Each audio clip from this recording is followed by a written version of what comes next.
In preparation for the upcoming school year, several area districts have decided to not mandate face masks. I'm Zach Dodge with Why, coming up. Officials from Mercy Carthage came to the Carthage School Board meeting to present some information regarding vaccines. I'm Chris Warner with how that information could affect the Carthage School Board moving forward. The 4 states' most watched news starts now. Thank you for joining us tonight. I'm Jordan Abbey. A Humboldt, Kansas man is dead from a 2-vehicle crash in Neosho County, Kansas. It happened on K47 just east of Highway 169.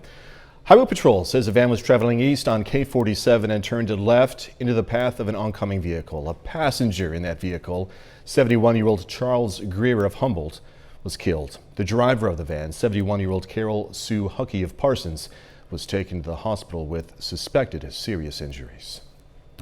Nick Kelly joining us now with the first look at the forecast. Hot day today, another one, Nick Kelly. And humid as well, Jordan Abbey. Both those numbers didn't make it feel good to be outside at all. In fact, it wasn't even that good this morning. We only dropped to 79 this morning and topped out at 97. And you can see on the bottom there, the alert day that we have for today is going to stick with us for a few more days because of these heat advisories carrying us into Thursday evening at 8 o'clock. So we have to hope for any heat and humidity to develop any isolated rain or storms. A few tried to sneak into our far northern counties out of Emporia this evening, but any good shot for thunderstorms for severe weather staying around the Chicago area and working across Lake Michigan. However, Jordan, look at these numbers. We're still in the mid 80s. I'm thinking upper 70s tonight. We do have relief from the heat on the way, though. We'll break it down here in a bit. Nick Kelly, thank you. Area school districts opt to recommend students and teachers wear face masks this year instead of making them a requirement. KOAM's Zach Dodge has details and what a local health official is recommending. Require face masks or not? That's a big question school districts have had to navigate. We have always recommended that's probably the best practice. The CDC and U.S. Department of Ed say the same, recommending students and staff wear masks, especially indoors. The Missouri Department of Ed has also said the same, but ultimately leaves the decision up to local districts. We're going to recommend it, we're going to encourage it, but it is not a mandate. But CJ is encouraging parents to do screenings before coming to school and keeping their kids home if they're sick. Pal also explains they'll have seating in classrooms set up in such a way that students can social distance as much as possible, and make sure students follow good hygiene practices like washing their hands or using hand sanitizer. We have multiple layers within our safety procedures. We're not relying just upon one thing. Diamond is another district planning to make it a recommendation instead of a mandate, with Superintendent Keith White saying they continue to monitor the situation, but the majority of the community doesn't want mask requirements. Taking one of those tools away, I don't think completely throws everything out, but it certainly doesn't help in the equation that much. So I just hope that while it's not mandatory, that parents will choose to try and have their children masked to try and keep them in school. We have some of the highest rates of COVID in our area, and even over the weekend there were 18 people who died from COVID in the local hospitals. So how confident do you guys feel? We're absolutely confident in our ability to consider the situation and to make decisions that we feel like are in the best interest for our staff and our students. In Jasper County, Zach Dodge, KOAM News. As of right now, Carthage, Joplin, and Webb City are also only recommending masks be worn, but that could change as all of them have meetings coming up in the coming days. Diamond and Carl Junction both plan to monitor the situation and adjust requirements as the year goes on. The Chanute, Kansas School District has reversed its previous decision to require masks at school. The district now says masks are optional for both students and staff. There are some exceptions. Those include gatherings of 50 or more people. In those cases, people must wear masks. The other exception is on buses and other district transportation. New York Governor Andrew Cuomo abruptly announcing his resignation today during remarks that twists and turns in his speech, making the announcement even more unexpected.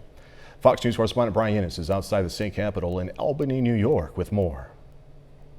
I think that given the circumstances, the best way I can help now is if I step aside and let government get back to governing. Embattled New York Governor Andrew Cuomo resigning a week after the state attorney general's office released a damning report finding the governor sexually harassed at least 11 women. The 63-year-old Democrat on Tuesday addressing some of these allegations while still defending his actions, saying he never intentionally disrespected any of his accusers. I take full responsibility for my actions. I have been too familiar with people. In my mind, I've never crossed the line with anyone. But I didn't realize the extent to which the line has been redrawn. The three-term Democratic governor maintains the most serious claims against him have, quote, no credible factual basis. His resignation sparking widespread reaction, including from accuser Lindsey Boylan, tweeting, quote, from the beginning, I simply asked that the governor stop his abusive behavior. It became abundantly clear he was unable to do that, instead attacking and blaming victims until the end. And President Biden says, I respect the governor's decision, and I respect the decision he made. the 5-month-long independent investigation into the governor alleges a disturbing pattern of behavior, including inappropriate kisses, touching, and sexual remarks. Despite his resignation, some victims and lawmakers still calling for Cuomo's impeachment to move forward, to prevent him from running for office again and hold him accountable for the allegations against him. Cuomo will be stepping down in 14 days. Lieutenant Governor Kathy Hochul will fill the role. She will become the first female governor of New York. In Albany, New York, Brian Yennis, Fox News. KOAM News at 9 on Fox 14 takes this time now to honor another four-state hero. Elwood Withrow served in the U.S. Army from 1942 to 1945. Native of Nevada, Missouri, Withrow was stationed in Guam, earning a Good Conduct Medal. We are proud to thank and salute Sergeant Elwood Withrow. He's tonight's four-state hero. Nick Kelly's next with a complete look at the forecast, and later going to hear from the Joplin Eagles and Carthage Tigers as they hit the field for the first week of fall practice. Today was just another one of those days where it definitely looked nice to be outside, but temperatures tell a whole nother story. At least 93 degrees yesterday afternoon at Joplin Regional. In fact, everybody went at least lower to middle 90s. And not much of a cool off this morning. We only dropped back into the upper 70s to near 80.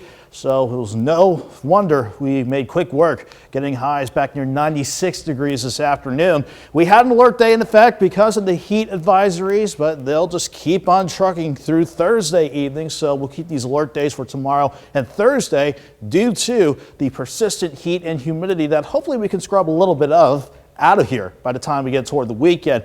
So in the meantime, we just have to hope for any of this heat and humidity to result in some isolated storms. We tried to see some skirt across our far northern counties this morning, but that batch of rain and storms stayed mainly along the I-70 corridor. Earlier this evening, though, there was a potent storm that erupted over Emporia, but completely fell apart as it worked in the Coffee County. So I'm not seeing anything out there right now. So while it is nice that we're keeping dry as we take our look outside around Joplin, it is still warm and it is still muggy. 85 degrees, feels like 92 with the dew point sitting at 73 degrees. Everyone outside of Joplin is faring the same way. 82 in Milnetta, still 87 in Yates Center, Fredonia, Deodache, Independence, and it still feels like the mid-90s out that way with the humidity still quite high and everyone else trying to sneak back into the upper 80s to lower 90s. And we'll try our best to drop off through the overnight, but even with some passing cloud cover from a couple of dying storms out in central Kansas, we'll only drop back into the upper 70s again tonight, while any big storms continue to work across the lower parts of Michigan, moving away from Chicago. All along a frontal boundary that stays put, but this is our front that's going to try to come in this weekend. And unfortunately, we can't make it come any sooner because we're still locked in underneath this upper level ridge. But this will buckle down as soon as we get into Friday at the earliest. In the meantime, we'll at least keep things quiet. Any rain chances staying north of us throughout the course of the overnight. But look at how warm these temperatures will stay. 78 degrees to start the morning out with a south breeze at 10 to 15. And we just stay hot and humid once again. 91 by lunchtime and pushing afternoon highs around Joplin near 96. Again, maybe a spot shower or storm or two during the afternoon, but most of us are dry, but we'll be hot and humid with highs in the mid 90s. That's just the air temperatures, though. You factor in the humidity back into the equation, it could feel like 101 in Cassville to almost 110 across parts of the area. And a warm Thursday morning followed by these same numbers again as we go into Thursday. So we're going to hold with highs in the mid-90s for Wednesday and Thursday, Jordan. That's why those alert days are still up. 91 on Friday, but then dropping into the upper 80s Saturday and Sunday. That's because that front up north coming out of Canada is going to bring in some better chances for rain and storms and at least scrub out some of this heat and humidity. Yeah, a little bit of a cool down right there. A little bit, but it'll certainly help. Nick Kelly, thank you so much. Coming up, the deal in D.C. The Senate just voted to spend more than $1 trillion of your tax money. I'm Caroline Shively in Washington. I'll have details on the infrastructure bill coming up. Senators from both parties came together to pass $1 trillion bill to fund infrastructure projects, but Democrats aren't done yet. Next up is the centerpiece of President Biden's agenda and a key priority for progressives. A $3.5 trillion social spending package they plan to pass on their own. Fox News correspondent Caroline Shively has this report from Washington. The yeas are 69, the nays are 30. The bill as amended is passed. In a rare bipartisan moment, the Senate approved a $1.2 trillion infrastructure plan on Tuesday. After years and years of infrastructure week, we're on the cusp of an infrastructure decade that I truly believe will transform America.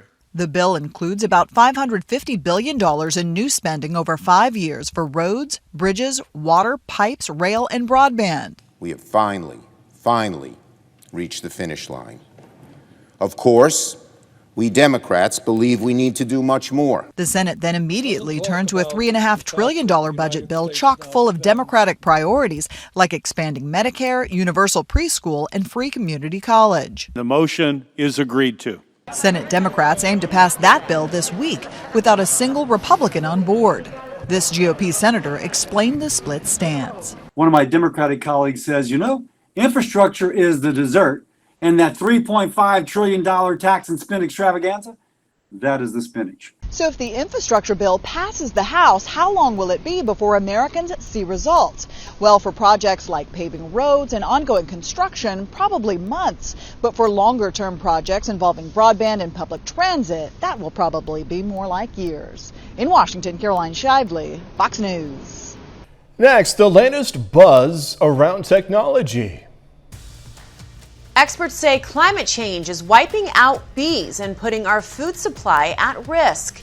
I'm Jackie Ibanez with more on how a robotic hive is giving these pollinating insects some hope for survival. Straight ahead. Bees make up a critical component to our global food supply. Environmentalists say if bees are in trouble, we are too, for that matter. While climate change is crippling bee populations around the world, one robotic hive is offering a glimmer of hope. Fox News correspondent Jackie Ibanez reports. A new United Nations climate report out Monday is spelling out major trouble, outlining the countless ways human-caused climate change is putting the planet and the creatures inhabiting it in turmoil. And it turns out climate change, along with harmful farming techniques and the use of pesticides, are all contributing to massive declines in global bee populations. But one company out of Israel is hoping its robotic hive can save these pollinating insects. What we see here is the bee home. It houses 24 colonies. Armed with special cameras and artificial intelligence, the bee home is taking beekeeping to the next level. Anything a beekeeper would do, the robotic mechanism can mimic and do it more effectively. This high-tech device not only closely monitors each hive for disease, it can treat those problems by administering medicines and also fix damage. And once cameras detect some golden honey, well, the bee home's robotic arm can even harvest it. Meanwhile, even if you're afraid of bugs, experts say what could happen to us if bee populations continue to dwindle is even scarier. Bees pollinate 75% of the fruit, vegetables, nuts, which we eat.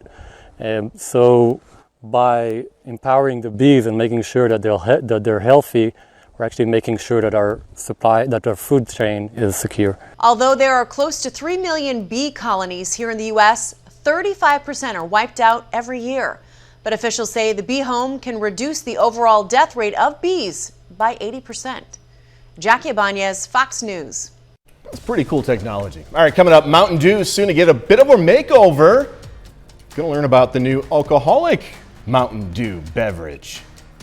Pepsico is going to launch a Mountain Dew alcoholic beverage in the U.S. next year. Boston Beer makes Truly Hard Seltzer and is going to develop and make the malt beverage, which will be called Hard Mountain Dew. The drink will be citrus flavored, of course. Boston Beer's CEO says adult drinkers' tastes are evolving and they're looking for new and exciting, flavorful beverages. That's apparently not more hard seltzer, though. Boston Beer's hard seltzer business has leveled off. This after a jump in sales just a year ago. So for those of you who not only like Mountain Dew's caffeine, but taste, there you go. 30 more minutes, news, weather, and sports coming away. The Joplin Public Library is now letting people borrow Wi-Fi hotspots. Also going to visit the flower box city of Neosho, Missouri to check out a new nature mural. Officials from Mercy Carthage met with the Carthage School Board, talk about COVID in the area, also vaccines. KOAM's Chris Warner was at that meeting, and Chris has more. The idea for Tuesday night's meeting came after Carthage Superintendent Dr. Mark Baker met with Mercy Carthage's president, Scott Watson. At a Mercy board meeting, information was provided on the current state of COVID in the area and its impact on medical services. Tuesday night's meeting saw a large turnout from the public as well. Anytime we get the public involved, it's a good thing. It's very difficult. People have busy lives, but at the same time, getting them here and listening to information is a good thing. Scott Watson says it's important that people know how the rise in COVID cases is impacting healthcare services. All we were trying to do tonight is make sure that everyone understands that as long as this virus continues or God forbid grows, medical services are going to be, inpatient medical services are going to be very challenging to come by in Southwest Missouri. Watson says the average ER wait time at Mercy Carthage has gone from 10 minutes to upwards of 4 hours, as the hospital is handling more than 150% of its standard volume. For Dr. Baker, it's now time for him to consider the information presented. Over the next few days, I'll make some decisions regarding what my recommendation will be. I'll look at this data. I'll also put a survey out to our community to hear what their opinions are. And bottom line, it's going to come down to next Monday night what my recommendation is to the board. There are other things besides masking involved in this, but obviously that's the most controversial right now.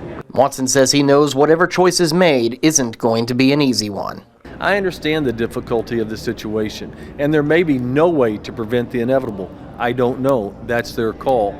But the fact is, I wanted them to have the information about how medical services here were going to be impacted. In Carthage, Chris Warner, KOAM News.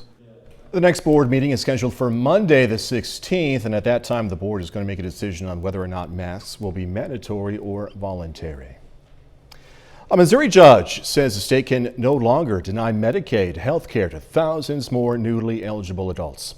Cole County Judge John Beadham issued the order today. Missouri voters back in 2020 approved the constitutional amendment making more low-income adults eligible for the government's health care program.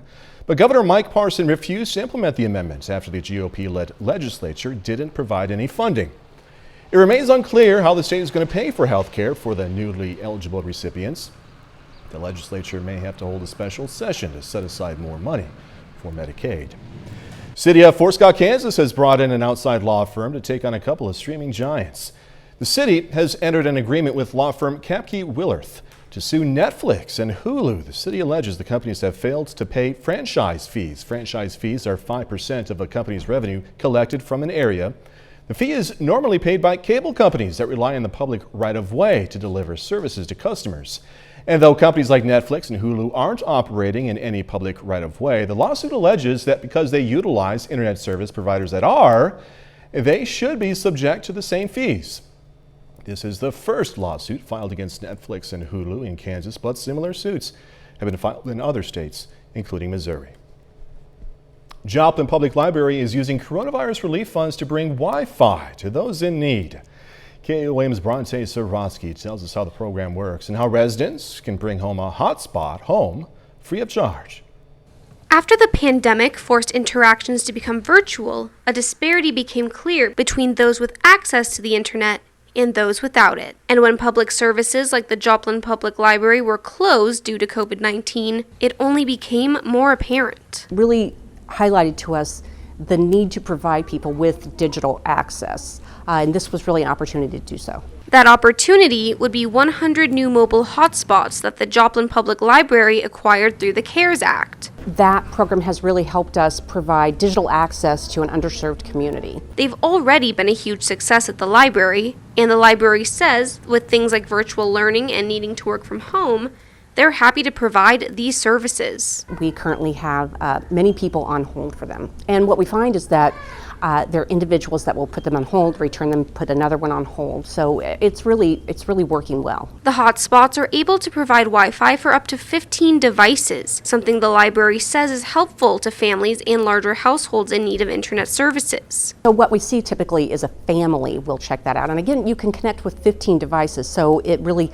allows a family to utilize it for schoolwork, for entertainment, to connect with their family through the internet. Ultimately, the program aims to bridge the divide between those with and without internet access and give residents the opportunity to connect with loved ones, complete schoolwork, and take care of other business. In Joplin, Bronte Sorotsky, KOAM News. Anyone interested in picking up a hotspot can head to the library or place a hold online. Hotspots, by the way, can be checked out for 21 days at a time. Wholesale company Cisco has been dealing with supply and delivery problems. Cisco distributes food products and equipment, including for some area businesses. Cisco put out a statement on the issue, saying in part, "We've had to delay or pause service for a limited number of customers in various locations, including those in Joplin. This is mainly due to unprecedented labor shortages in the industry." Cisco went on to say they expect it to be a temporary situation. There's a new mural in Neosho, Missouri called Nature's Treasures. The Neosho Area Chamber of Commerce hosted a ribbon cutting event, as we're seeing right there today. Elizabeth Walsmith created the mural. It's an honor and a blessing, and it was something to look forward to during this year that has presented a lot of closure. It was an opportunity to be creative and bring light to a community that already sparkles on its own. Great job right there. Free wildflower seeds were handed out at today's presentation. 200 years ago, today, Missouri became the 24th state in the union. To celebrate, the Joplin Area Convention and Visitors Bureau hosted several ice cream socials. Those socials happened at Spiva Park, the historic Murfreesburg District, North Heights, and Bookhouse Cinema. Well, we've lived here for a little over 7 years, and we have loved making Joplin and Missouri our new home. We are from the South originally, and we're known for our hospitality, but what we found is that the hospitality here in Missouri and Joplin has been every bit as wonderful as what we remember from back home. Webb City and Carthage also hosted their own bicentennial events. Pittsburgh-based dance company recently became regional champs. Pittsburgh Parks and Rec Department Dance Company offers boys and girls classes in several forms of dance, including tap, ballet, and hip-hop. They recently competed in the Next Star Dance competition held in Pittsburgh, took home the award of Teen Regional Champion.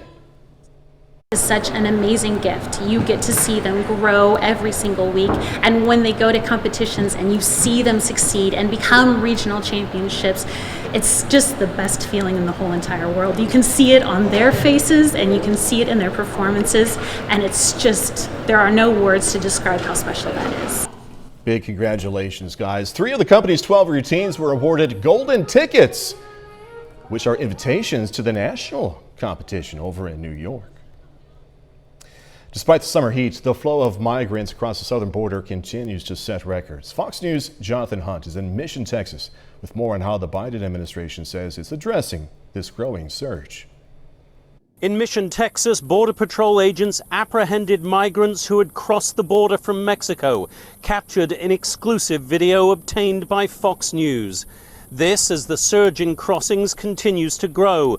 Customs and Border Protection expecting to announce agents made more than 210,000 apprehensions in July, a 5-fold increase over the same month in 2020. The numbers mark the highest monthly figure in more than 20 years, despite the Biden administration saying earlier this year it expected crossings to drop off in the heat of summer. I think capacity issues we've made huge improvements on. Republicans say the crisis is made worse by the pandemic, pointing to recent reports the Department of Homeland Security found more than 18% of migrant families and 20% of unaccompanied minors recently crossing the U.S. border tested positive for COVID-19 as they left Border Patrol custody over the past 2 to 3 weeks. This is a crisis of the first order. It's a crisis of public health. In a letter to Homeland Security Secretary Alejandro Mayorkas, Arizona's Attorney General demanded the Biden administration stop releasing COVID-19 migrants into the country, saying, quote, "This revelation shows incredible hypocrisy and disdain for the health of everyday Americans." On Thursday, Secretary Mayorkas plans to visit South Texas and, according to the DHS, meet with those working the front lines in this immigration battle. In Mission, Texas, Jonathan Hunt, Fox News. And today, Arizona Congressman Andy Biggs filed articles of impeachment against Secretary Mayorkas, calling him a threat to the nation's sovereignty and security. A bit later, families having to deal with even more loss. The Dixie Fire continues to devastate parts of Northern California, forcing thousands to evacuate. I'm Jeff Paul in Los Angeles. I've got the details coming up. We are looking at a few more hot and humid days before we get a little bit of relief on the way as we get into the weekend. But even though, once again, it looked nice from Indigo Sky Casino and Resort outside of Seneca, Missouri, pretty nice looking day with our time lapse just outside of Seneca, we had the heat and the suppressive humidity stick in place. 93 at the very least for yesterday, but we only dropped back into the upper 70s this morning before we jumped back to about 96 this afternoon. That's why we had the alert day in effect. The heat and humidity is not something to treat lightly. And the same story will stay in place until Thursday, 8 o'clock in the evening. That's when these heat advisories should, at the very latest, expire before we see our next system try to roll on in. In the meantime, we were just hoping to see at least a few isolated storms pop up throughout the day. But after we had one cluster moving along the I-70 corridor during the morning hours, hoping to see a few thunderstorms around Emporia. We actually saw one flare up, but no shear to keep that updraft alive and the storm alive as a result, so it just fell apart as we tried to work through Coffee County. Everyone's quiet right now, but everyone is warm and muggy underneath otherwise clear skies. In Joplin at 85, 92 is what it feels like thanks to the dew point sitting at 93, 73 rather, pardon me, 93 would just be miserable dew points. But 80 in Monette, still 86 in Chanute and Fredonia, but you factor in the humidity, it makes it feel like the upper 80s, and some of us still feels like the mid 90s outside even late on this Tuesday night. While we did have to track maybe a few thunderstorms earlier this evening, we didn't have to deal with any of this severe weather working into the state of Michigan now. Those storms are staying along a front that won't make it here, but this front coming out of the northern plains in Canada, that's the next front on the way. But until we get this upper level ridge to break down, we're not going to see that front move through until we get into Friday at the earliest. In the meantime, we'll keep things quiet as we go throughout the overnight, some passing cloud cover at times, but we go from another warm and muggy start to another hot and humid afternoon. Again, hopefully with enough heat and humidity, maybe a stray storm or two in the afternoon, but everyone starts near 78 in the morning, 91 by noon, highs near 96 degrees.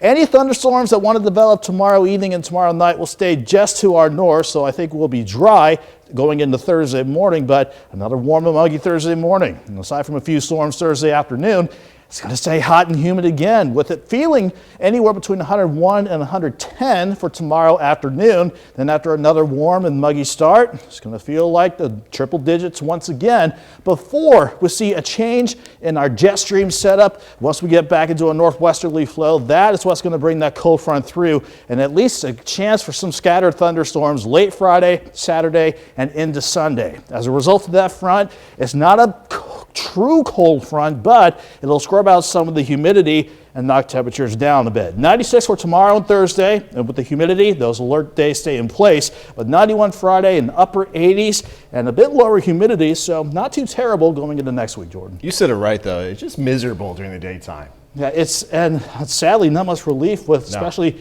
only near 80 this morning. Yeah. All right, Nick Kelly, thanks so much as always. Coming up in sports, the Joplin Eagles hitting the field for their first week of football practice. Plus, big changes for the Carthage Tigers heading into the fall. Jacob Leder has details next. This week is the first week of fall practice for Missouri high school sports. For Carthage football, today is practice number 2.